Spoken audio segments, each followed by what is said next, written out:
So now in order to solve the complexity, there is another technique that was given in order to solve this particular problem, that is called as string matching using finite automata matcher. So what is automata? Basically, the finite automata or the automata, this is a simple machine that is used for finding the patterns. So here your finite automata, what it is, it consists of basically a 5 tuple. So whenever you are going to maybe have some complete subject of theory of automata, so there you may be studying the further deep details about the automata. So the basic I'm going to tell you, the which is required for understanding the problem that we are going to solve, that is the string matching problem. So for solving this particular problem, let us assume, so the finite automata M, it consists of a 5 tuple. So the finite automata always consists of a 5 tuple. One is capital Q, which refers to a finite set of states. Then Q0 refers to the initial state. See, whenever we are studying about any kind of problems, like everywhere we have some initial state. Whenever you're trying to start to play some game, there is always some initial state. So here also we are talking about Q0, that refers to the initial state from the various possible states. And then we have A, which is a subset of any of the states, but this is called as the accepting state. See, this is called as the accepting state, and we reach to this accepting state whenever we have found the complete pattern.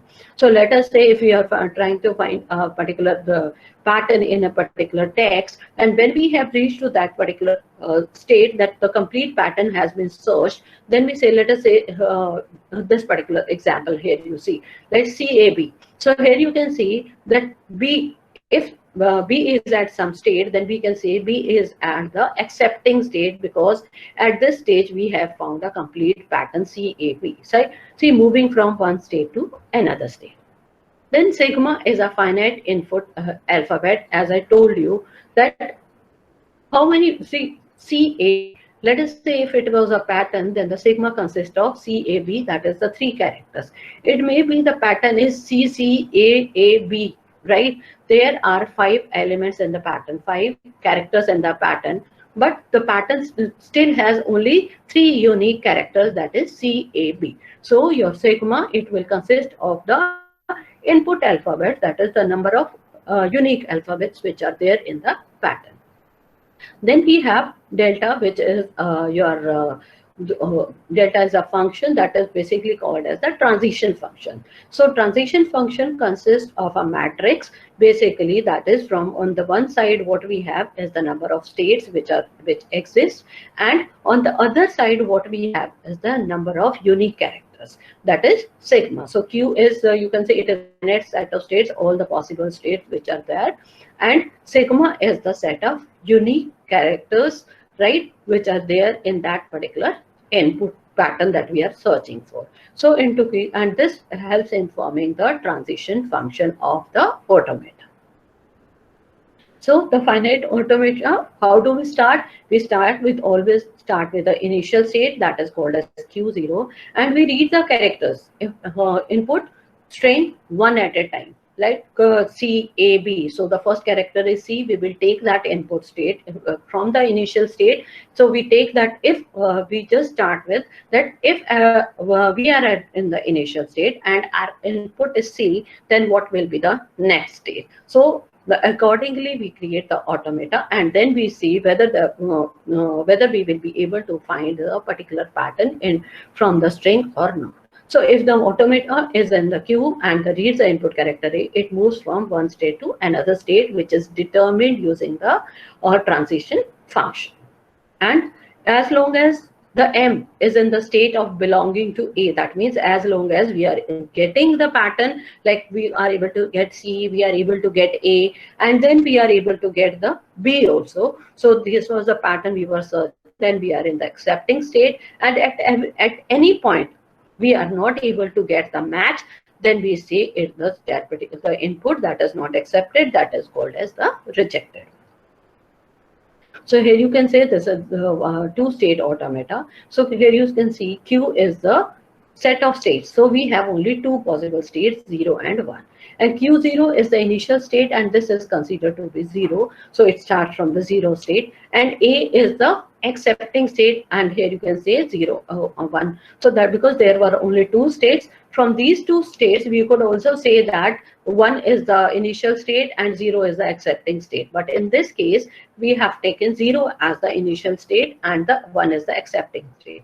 And we say the set of inputs that we have that in order to find the automata. So we have the A and B. So from by using this information, what we have, the transition function. So on the transition function, as I told you, that these rows represents the state. So we have two states. First row represents 0 state, second row represents the state 1, and the columns represents the inputs. So we have two inputs, one is A and another is B. So from here you see if we are in the state 0 and the given input is A, then we will be reaching in state 1. So here you see when we are 0 is the initial state, and when the input given is A, we are reaching to the state 1.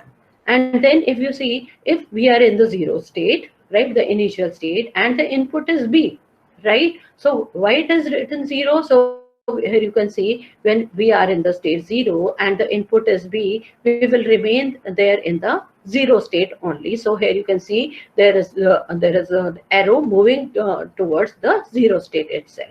Similarly, when we are in the state 1 and the input is A, so one is the accepting state, the second, the dark one, right, the black one that we can see. If this is state 1 and the input is A, here you can see if the input is A, it is going to state 0. So that's why we have written it 0 over here. Similarly, if the state is 1 and the input is B, if the state is 1 and the input is B, then that's why it is a 0 over here. So it you can say in this particular case, in this automata, it accepts any string, right, ending with an odd number of A's. So if you take the inputs, any input, you can verify this. So let us take another example where we have a text like BANANANO, right? So this is a complete text, and we have a pattern that we want to find out in this particular text, that is nano. So the problem is that if you are given a transition table, and if you are also given a finite automata, then using the finite automata we can find out the position of the text, nano text, in this particular string. Then how do we, the question is, how do we use this? Just give me 1 minute, I want to have water.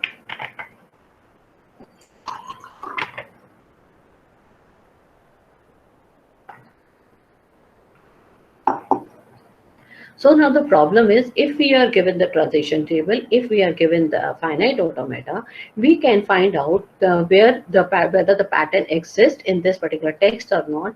If it exists, then and how many positions and what are the indexes of these positions in this particular text. So let us try to use the finite automata in order to find out this pattern nano into the given string. So here you can see. So what do we do? See, first of all, see when in the finite automata, see how many states we have taken. 0, 1, 2, 3, 4. So on what basis we have taken these particular states? How many characters we have in the input? NaNo. So we have always the number of states is equal to the number of characters in the pattern plus 1, because the plus 1 first state is the initial state that we take up. So 1 is being added for the initial state, but it is doesn't take any input. It you can say it is just for the beginning. So we move from state 0 to state 1. So from here you can see the first automata that we create is from S0 to S1. We know from the initial state, once the input n is given, so it will take us to the state 1 S1, and then from S1, if the input is A, then it takes us to the state 2, and if the input to the state S2 is N, then it takes us to the state S3. And when the input to the state S3 is O, it takes us to the S4. So when we reach to this particular state, we know that we are able to find a pattern that is NaNO. That's why we are able to reach, or we say the S4 is the accepting state. And for all other states, we know that if we have, you can say, we have made the arrows for all possible states which can exist. So, but for all the possible patterns that may be possible using the given pattern, so that there whatever are the possibilities that have been incorporated into this finite automata. So now let us try to use this finite automata in order to find out the string. Now we have a text. So when we are searching for, because we have to search the pattern in the given text. So we have taken the complete text BANANANO, which consists of, so we have the index of the array from 1 to 10. So we start from the initial state S0. So when we are in the initial state, right, and the input is B, here you see, if we are in the initial state and we have an input of B, then what possible state, which is the possible state? From S0, this is the initial state. If the input is N, we will go to the S1 state. But for all other states, whether it is A, whether it is O, or any other, right? So what the A, O, and others we have written over here. So that means its state will remain S0. Now, then we move to the next. If, since the state was S0, so we say if we are in the state S0 and the input is A, still we are in the state S0. Then we move on to the next position. So if we are in S0 and the input is N, right? If the input is N, then we say we have moved from states S0 to S1. Right? So for writing the state S0, for A we will be writing state S0, and for N we will be writing state S1. Right? Now from S1, we have reached to the state S1. Here you see, right? So here you see, when we are in the state S1 and we have received the input A. So when we have in the state S1 and we have received the input A, we move on to S2. So that's why below A2 we have written S2. Then we are in the state S2, right? And we have received what? Symbol N, the character. When we are in the state S2 and we have received the character N, so we are reaching to the state S3. So here you can see we have reached to the state S3, right? So now again, see, we are in the state S3, but we came across the symbol A. So when we are in the state S3 and the input that we have received is A, then where the arrow is going? It is going back, right? So that means there is not an acceptor, there is rejection. So we are going back. So you can see the direct symbols from left to right, arrows, they are showing the acceptance states, and you can see it when all the arrows which are going from right to left, they are showing the rejection states, right? So when we were in the S3 and we have received an input of A, so where we are going? We are going back to S2, right? Because before that particular state, all the previous states were acceptance states. So we are going to S2. Then again, when we are in the S2, the next input that we have received, we have reached to the index 6. Then for the index 7 we are looking for. For the index 7, what we have N, then the input state was, the initial state was S2. So when we are again receiving from in the state S2 and the input that is received is N, then we are moving to state S3 in the index position 7.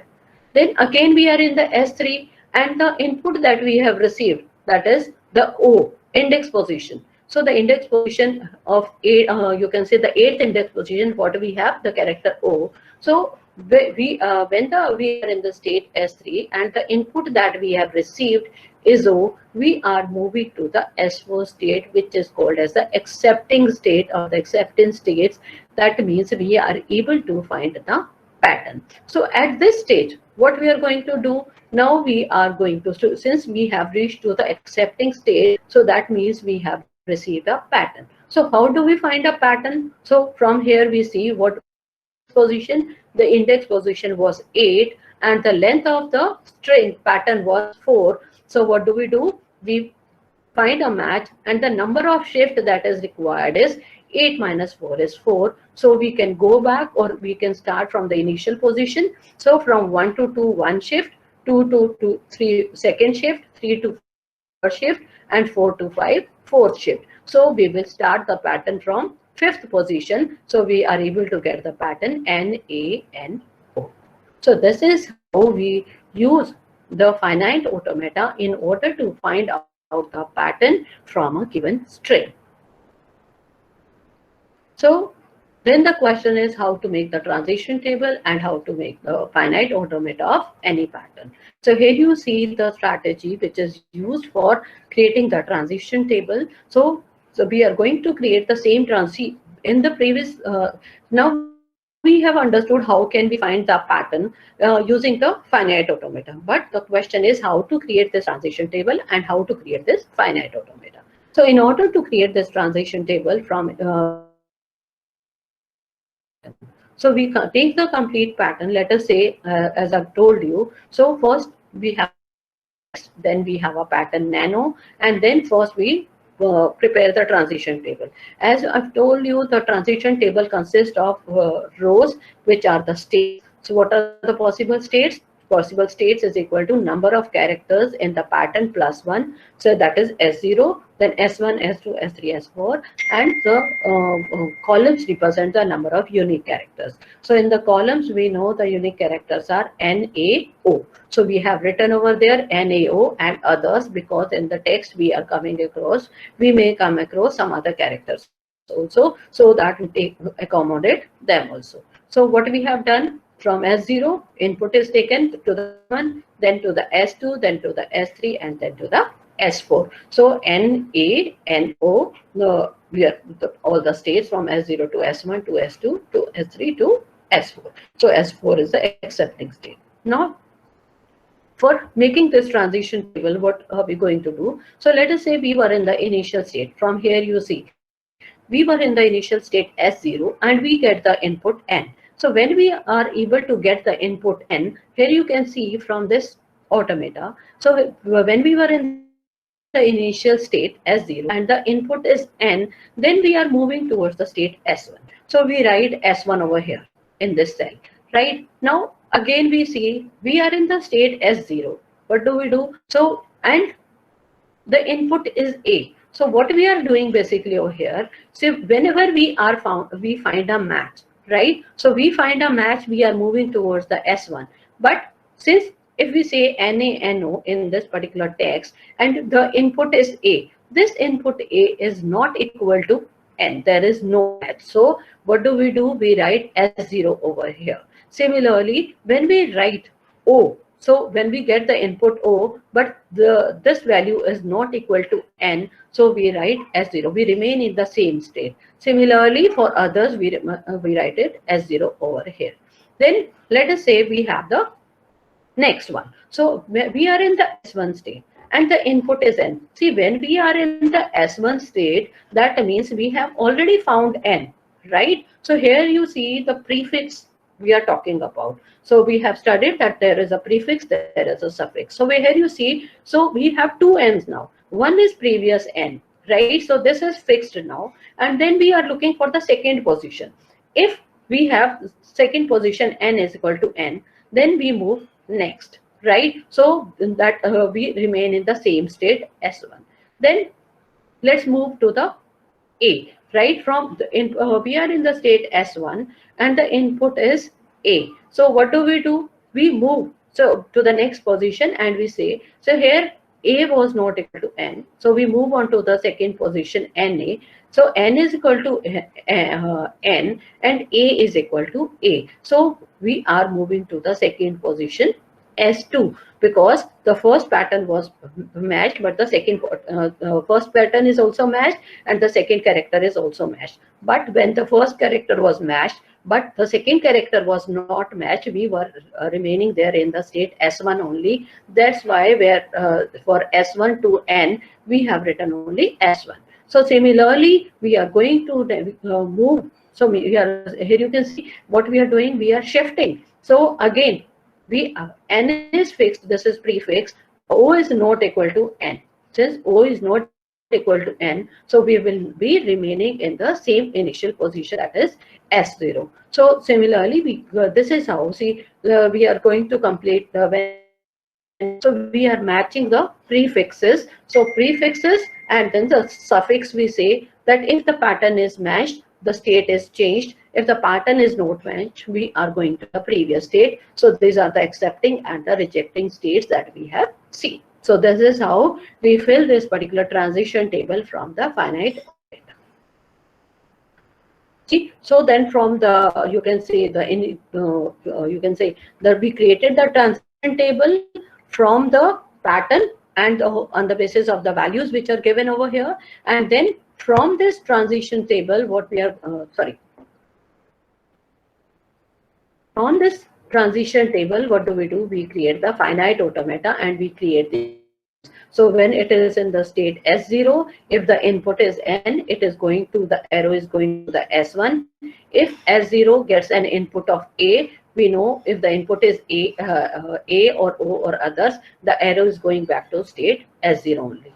Similarly, when we are in the state S1, if the input is N, it is remaining in the same state. If the input is A, it is going to state S2. And if the input is O or others, then it is going back to state S0. So from the transition table also, you can create the automata. So this is how we create the transition table and the automata. And then we already understood how do we find out the pattern using the finite automata and the transition table. So this is, you can see the pattern matching algorithm using the finite automata. So you can see the automata can be represented as we have already done using the transition table. So what we have started is a suffix function with respect to pattern. Sigma is the mapping function that we have seen. So when the input state is Q, you can say when there is some input state and we have some input, you can say when there is current state and we have certain input, then the correspondingly what will be the output. So that is how we are studying about this, that sigma x is the length of the longest prefix of P, that is suffix that we have used for creating the transition tables. So P is equal to AB, P0 is equal to epsilon, then sigma of epsilon is equal to 0, and sigma of CCAC. What is CCAC? That is the prefix of A. So similarly, CC and AB, CC is a prefix and AB is basically the suffix. So this is how we see, we have studied this with the help of the example. Now, you can say each character in the pattern has a state and each match sends the automata into a new state. So if all the characters in the pattern has been matched, the automata enters into the accepting state that we have studied. So the automata will return to a suitable state according to the current state and the input character, such that this return state reflects the maximum advantage and we take from the previous matching. So this particular matching, it takes O(n) times since each character is examined at least once. So this is another example and this is a matcher code. So how we are matching, right? So finite automata matcher code, where we have a transition table, we have a your transition function, and then that we have a character input.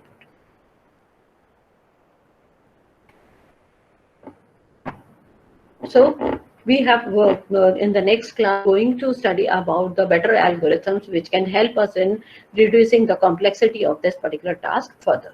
So you can say the running time for computing the transition function is OM3 sigma, and the outer loop is this. So inner loop runs at you can say most m plus n times. So this requires up to m comparisons. So we have faster procedures for computing the transi. The only point is because here we have to create this transition table, we have to create the automata, and it is moving from one state to another state. So we require the, you can see everything requires time. So in order to see, what we can do is, because we cannot solve this particular problem in the finite using finite automata if we don't create this transition table. So in that case, what we can do is we can find out some strategies so that we are able to find out some better strategy for creating the transition table so that we are able to reduce this particular time. So you can say the much faster procedures for computing the transition function, they exist. The time required to compute P can be improved to O m sigma. The time it takes to find the string, it is linear. So that means it requires the total runtime of On plus m into sigma. Not bad if your string is fairly relative to the text you are searching. That means again, if the string is small, then it is good to use this particular technique. But if the size of the string is larger, then the algorithm, then the task force will fix the text using this particular algorithm.